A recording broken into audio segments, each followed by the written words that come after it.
તો મિત્રો જય હિન્દ. જ્યારે બી આપણે કોમ્પિટિટિવ એક્ઝામની તૈયારી કરી રહ્યા હોય તો એનો મહત્ત્વનો ભાગ ગણિત છે, એટલે કે મેથ્સ. આવા મેથ્સની અંદર તમારે પ્રોપરલી પહેલાં તો એના જે બેઝ રહે ખબર હોવી જોઈએ. જો તમારે ગણિત પ્રોપરલી શીખવું છે કોમ્પિટિટિવ એક્ઝામ માટે, તો ગણિતના બેઝ મિત્રો જોઈએ તો કે પહેલાં ઘડિયાળ, એના પછી વર્ગ અને ઘન, એના પછી પૂર્ણાંક ને અપૂર્ણાંક, અને એના પછી બીજ ગણિતના સૂત્રો. આ બીજ ગણિતના સૂત્રો એટલે કે a + b² એ કેટલા થાય? a નો વર્ગ પ્લસ 2ab પ્લસ b નો સ્ક્વેર. પછી લાસ્ટમાં આવે મિત્રો ટકાવારી. ટકાવારીની ખાસ ખબર પડવી જોઈએ કે 100 ના 10% કેટલા થાય? 10% થાય.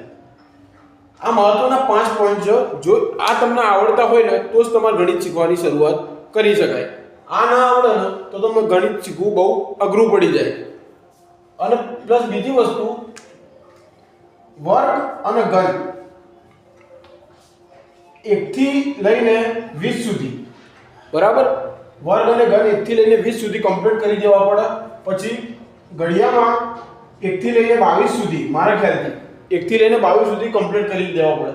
પછી પૂર્ણાંક અને અપૂર્ણાંક, અપૂર્ણાંકની પણ સંખ્યા આપણને ખબર હોવી જોઈએ, બરાબર? બીજ ગણિત તો લાસ્ટમાં એટલું બધું પૂછાતું નથી, પણ ટકાવારી લાસ્ટમાં. ટકાવારી ખાસ, ટકાવારીના દાખલા બહુ જ પૂછાય છે, બરાબર? એટલે એ શીખવા બહુ જરૂરી હોય છે. તો મિત્રો આ 5 પોઈન્ટ છે એ તમે કમ્પ્લીટ પાકા કરી નાખો એટલે તમારે ગણિતમાં તકલીફ પડે નહીં, જ્યારે તમે ગણિતની શરૂઆત કરી રહ્યા હોય ત્યારે.